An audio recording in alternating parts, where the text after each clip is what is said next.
Goeienaand, hierdie is die 13de van my lesings oor die mees uitstaande westerse beeldhouwerk. En die titel van hierdie lesing is Canova se Cupido bring Psyche by met 'n kus die oorwinning van skoonheid en suiwer liefde oor kwaad. Teen die einde van die 18de eeu was daar 'n diepgaande reaksie teen die oordadigheid van die sierlike barok en rokoko style wat Europese kuns dekades lank oorheers het. Opgrawings by Herculaneum na 1738 en Pompeii na 1748 het direkte, tasbare en eerstehandse bewyse van die Romeinse daaglikse lewe, van hulle kuns en hulle argitektuur verskaf. En hier sien u aan die linkerkant 'n vroeë voorstelling van die opgrawings by Herculaneum in 1738 en dan hier aan die regterkant 'n vroeë voorstelling van opgrawings by Pompeii in 1748.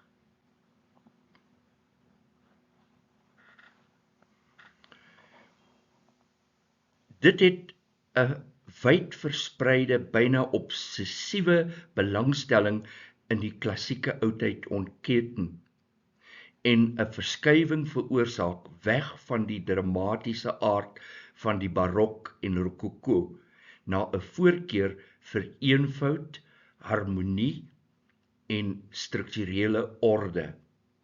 Hierdie verandering het alles beïnvloed, van meubelontwerp en binnenshuise versiering tot argitektuur, skilderkuns en beeldhoukuns.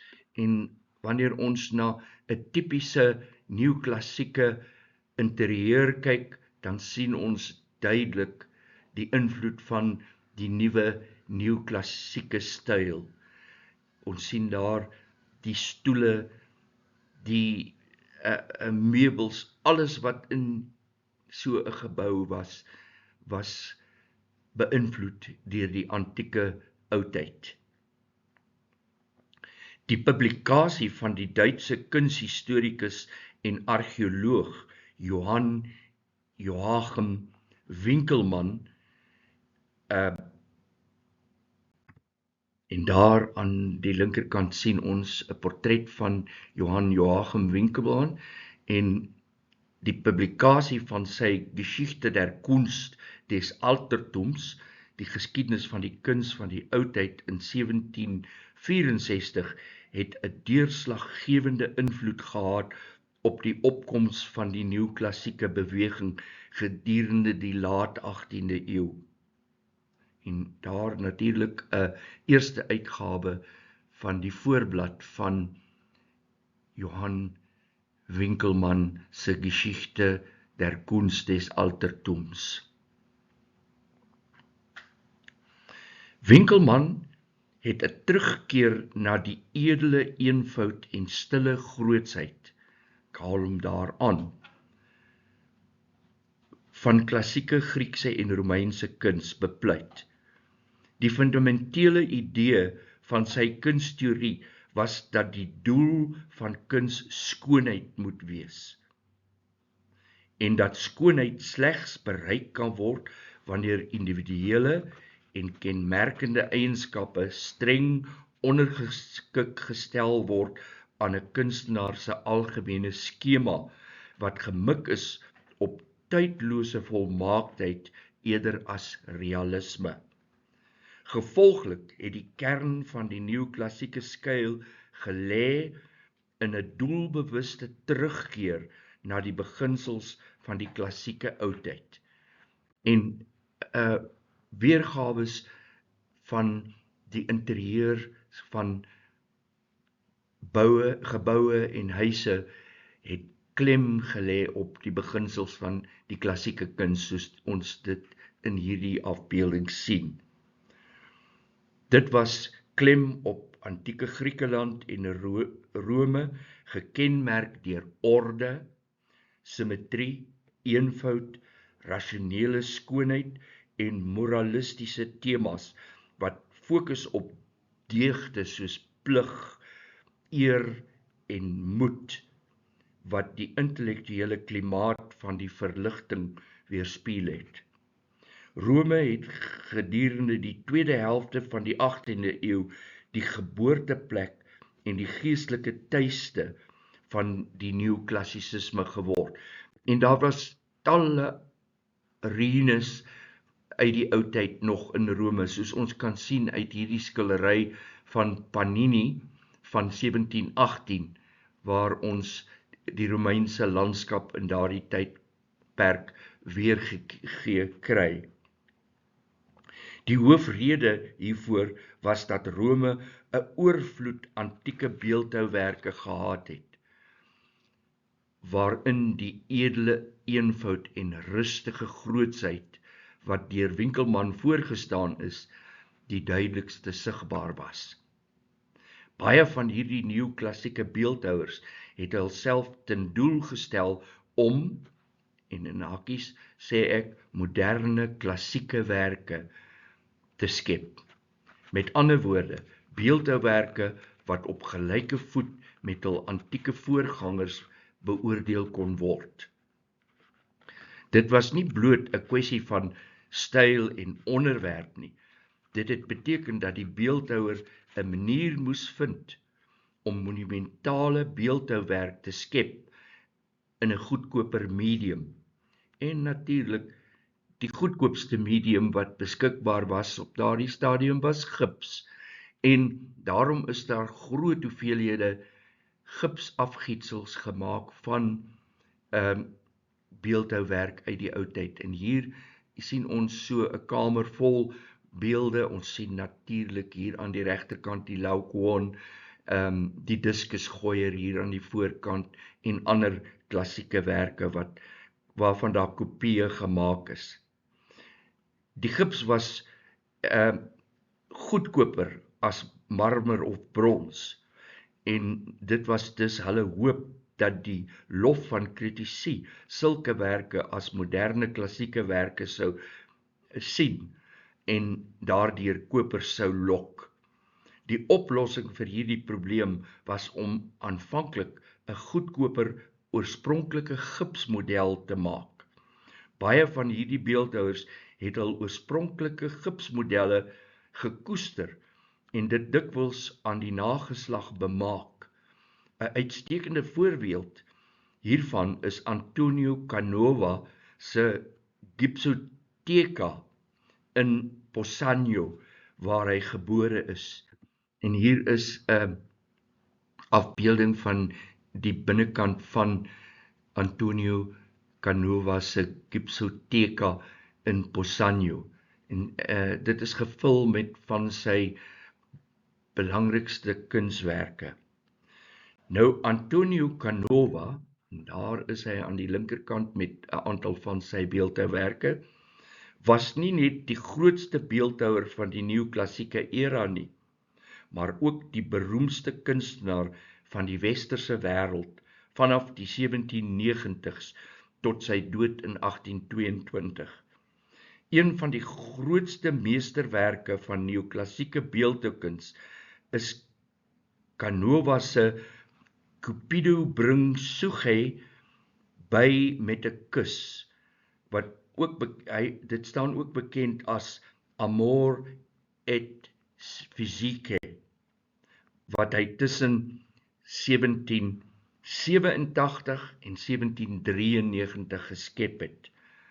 En dit word tans uitgestal in kamer 403 van die Denon-vleuel in die Musée de Louvre in Parys. En hier sien ons die beeld van Amor en Psyche van voor en van agter af.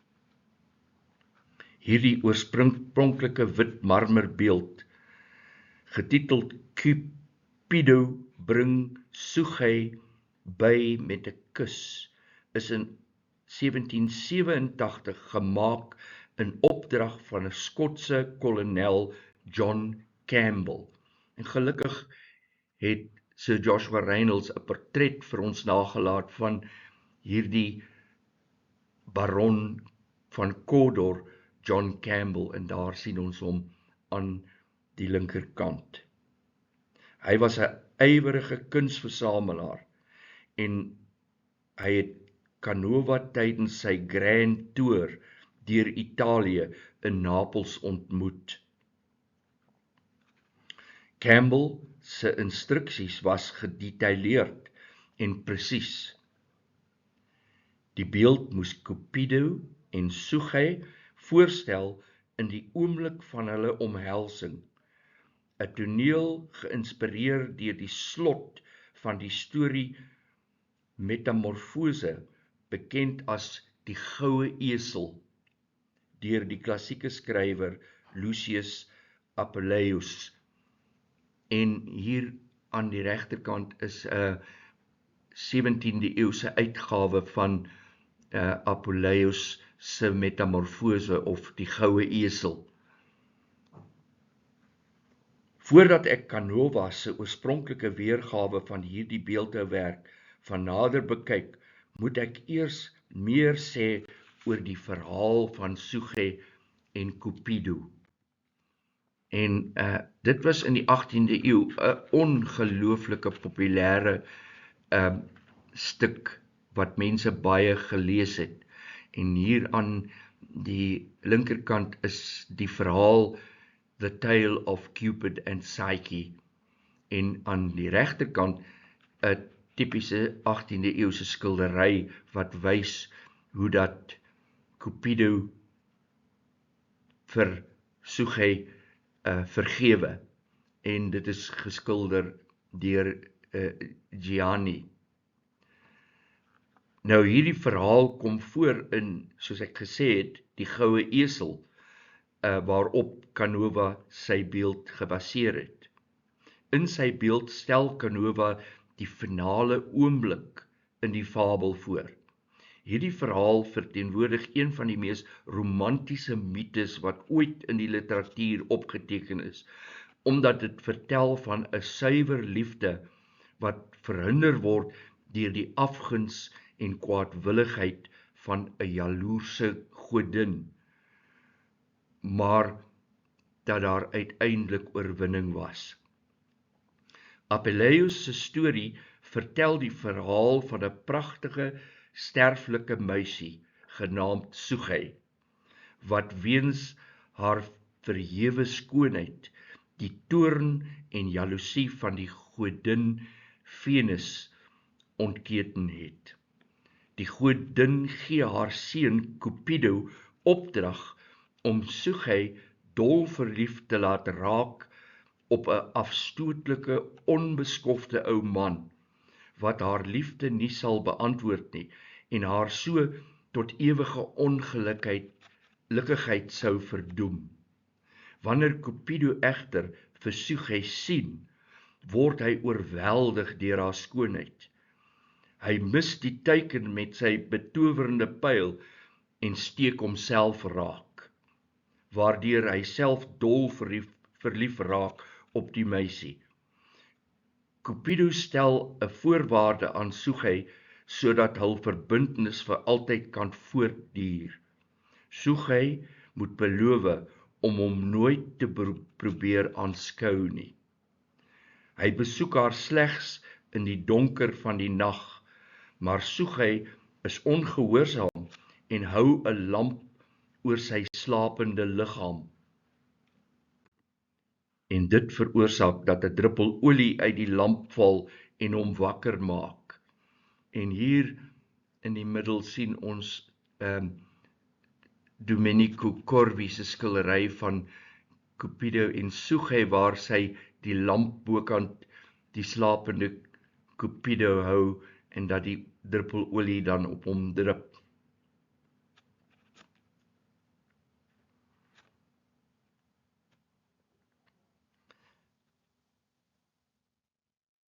Die verraad veroorsaak 'n skeiding tussen die twee. Suge bly alleen agter en besluit om Venus te gaan, of om na Venus te gaan om vergifnis te vra. Die wrede godin onderwerp haar egter aan 'n reeks byna onoorkomlike toetse, wat sy met vaardigheid en met die hulp van menslike sowel as bonatuurlike magte slaag. Uiteindelik beveel Venus haar om 'n bottelvaas uit die onderwêreld te gaan haal by die godin Proserpina. Volgens Venus bevat dit die essensie van goddelike skoonheid. En Suge mag dit onder geen omstandighede oopmaak nie. Onbewus daarvan dat Proserpina nie die skat van goddelike skoonheid daarin geplaas het nie, maar eerder die slaap van die diepste duisternis. Keer Suge triomfantlik terug met die bottelvaas wat die geheimsinnige inhoud bevat. Ironies genoeg kry Suge se onstuitbare nuuskierigheid weer die oorhand. Sy maak die bottelvaas oop, en wanneer sy die dampe inasem, val sy in 'n dodelike slaap, wat slegs Cupido kan verbreek. Cupido soen haar en bring haar so weer by. Dit is die oomblik wanneer Suge as 'n slapende luik deur Cupido se soen bygebring word, wat Canova kies om uit te beeld.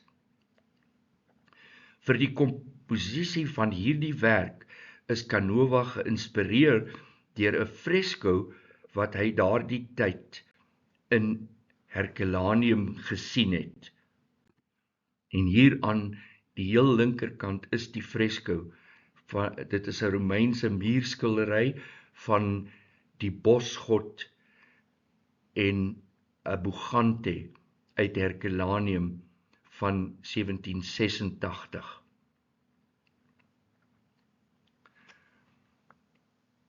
Hierdie fresko word tans bewaar in die Nasionale Argeologiese Museum in Napels. Op 30 Mei 1787 het Canova begin met 'n klein, vinnige kleivoorstudie op boceto. Hy het die figuur opgebou en dan materiaal weggeskraap om die vorms te definieer in 'n soort sketsfase, soms met verskeie weergawes om die komposisie te verfyn. Die kleimodel het hom in staat gestel om komposisie, gebare en vorm te verken voordat hy 'n volskaalse gipsafsketsel gemaak het, wat as direkte gids gedien het vir die kerf van die finale marmerbeeld.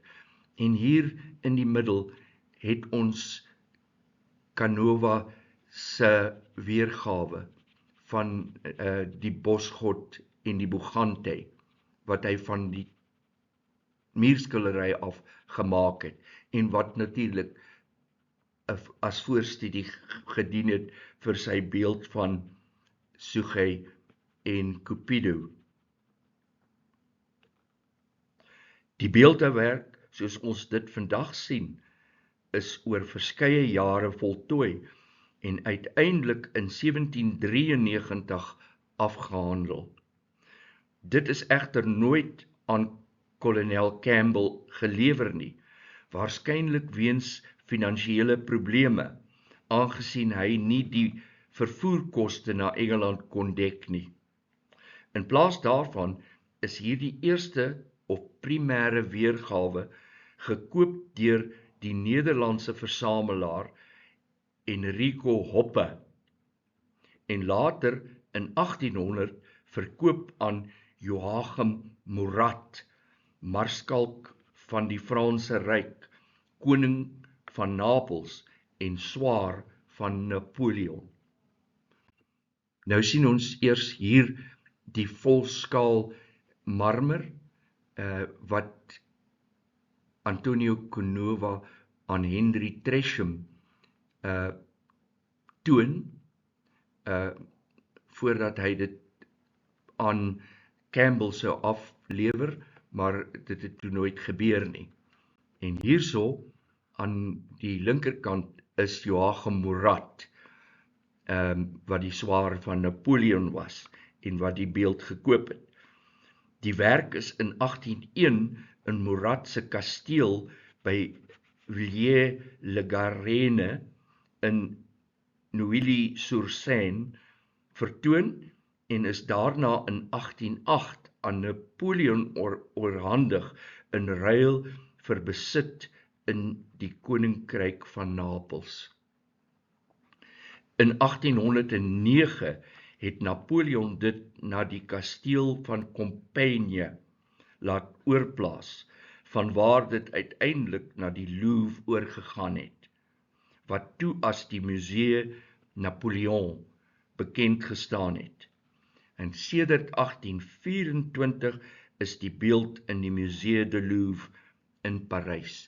En hier sien ons 3 aansigte van hierdie beeld van Antonio Canova in die Musée du Louvre in Parys.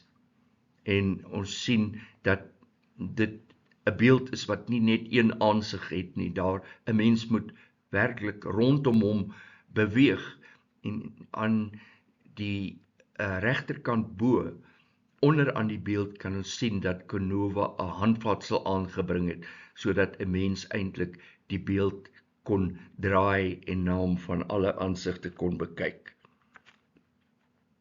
Canova het egter 'n ander effens verskillende weergawe van hierdie beeldhouwerk geskep. In 1794 het hy 'n tweede lewensgroot weergawe gemaak, waarin Suchet met vlindervlerke voorgestel word. 'n Russiese edelman, Prins Nikolai Borisovich Yusupov, het hierdie tweede marmer weergawe van Canova in 1796 in Rome bekom, en dit is tans in die Hermitage Museum in Sint Petersberg. En daar aan die linkerkant is 'n portret van Prins Nikolai Borisovich Yusupov, wat die beeld bekom het, en hier aan die regterkant 2 aansigte van hierdie tweede weergawe van Cupido en Suchet in die Hermitage in Sint Petersburg. Canova het die lewensgroot gipsmodel vir hierdie tweede weergawe aan sy gunsteling leerling Adamo Tadolini. En hier is die gipsmodel wat hy aan Tadolini geskenk het. En kan julle sien, ek het met 'n rooi sirkeltjie die vlindervlerke aangedui daar, wat hom anders maak as die een in die Louvre. Tadolini het dit gebruik om verdere weergawes te reproduseer. In 1905 het die Amerikaanse nywerhaar Isidor Straus die lewensgroot gipsmodel aan die Metropolitan Museum of Art in New York geskenk, waar dit tot op hierdie tyd te sien is. Die oorspronklike weergawe van Cupido bring Suchet by met 'n kus in die Musée du Louvre. En hier is die beeld in die Louvre en sien mens altyd groot skare mense wat dit bewonder. dit is 'n wit marmer beeld van ongeveer 1500 mm by 1600 mm groot. Dit bestaan uit 2 onderling verbonde figure wat vanuit verskillende perspektiewe en hoeke beskou kan word. Om die kompleksiteit van die marmer en die houding van die 2 geliefdes te verstaan, is dit noodsaaklik om die werk te beweeg, ten einde 'n mens te verdiep in die eindelose skoonheid wat deur die beeldhouer se vaardigheid as beeldhouer ontstaan het. En daarom het die beeldhouer, soos ek reeds verwys het, 'n handvatsel aan die een kant van die basis van die beeld aangebring, sodat dit om en om gedraai kan word. Die 2 figure is diagonaal gerangskik en word gebalanseer deur die driehoek wat gevorm word deur Cupido se 2 vlerke.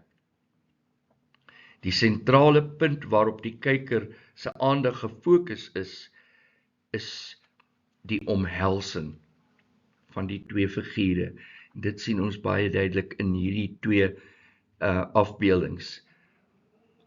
Psyche is aan die kant geplaas en strek haar arms uit na Cupido, wat haar omhels, terwyl hy haar kop met sy regterhand agtertoe draai en met die ander arm saggies aan haar bors raak.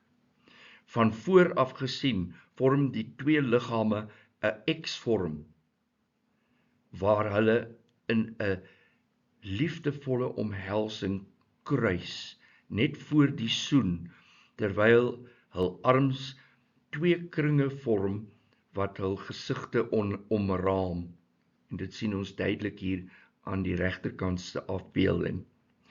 Die figuur van Cupido, wat op die rots rus, waar sy geliefde bewusteloos lê, kan maklik aan sy pylekoker geïdentifiseer word.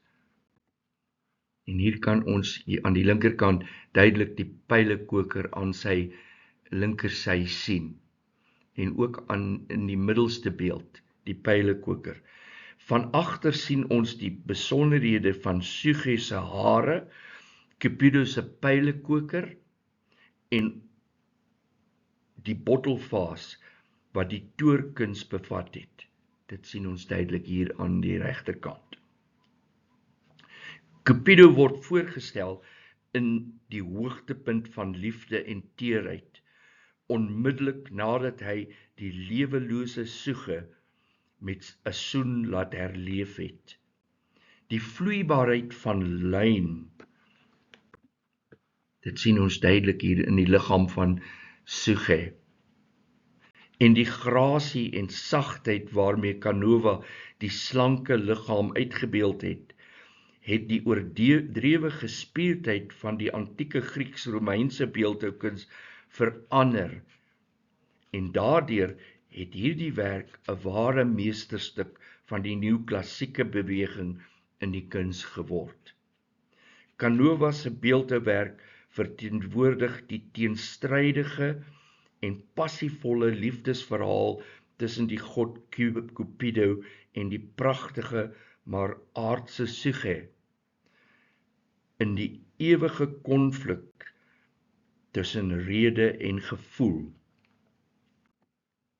En dit sien ons baie duidelik in hierdie pragtige weergawe van die koppe.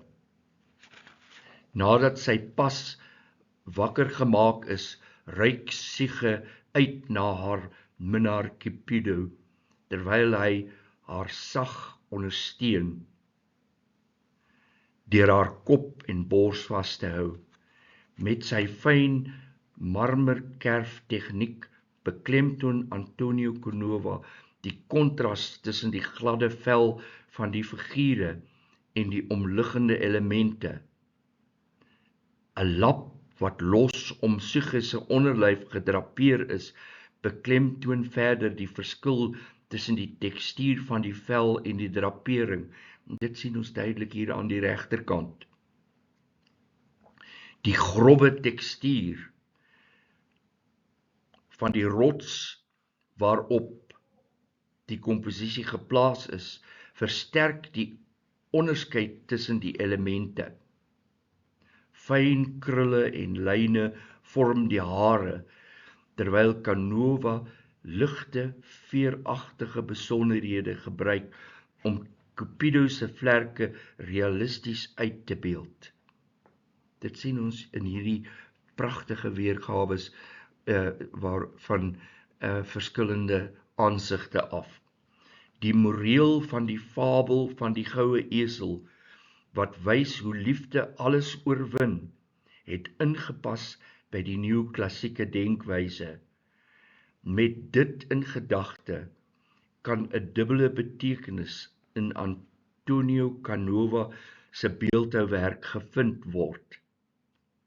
Aan die een kant verteenwoordig dit die ontmoeting van Psyche, met ander woorde sy verteenwoordig die siel, met die onbeheerste passie van Cupido, wat die liefde voorstel, in 'n metamforiese oomblik, voorgestel deur die oomblik net voor die soen, 'n presiese punt waar die volmaaktheid van fisiese vorms die brandende vuur van suiwer liefde ontmoet. Aan die ander kant is dit die ontmoeting tussen goddelike liefde en die menslike begeerte om onvoorwaardelik lief te hê, in 'n klimaks wat die mens toelaat om goddelikheid te bereik deur volmaaktheid na te boots. Die werk beklemtoon die oorwinning van skoonheid en suiwer liefde oor kwaad, voorwaar 'n groot meesterstuk van westerse beeldhouwerk. Baie dankie.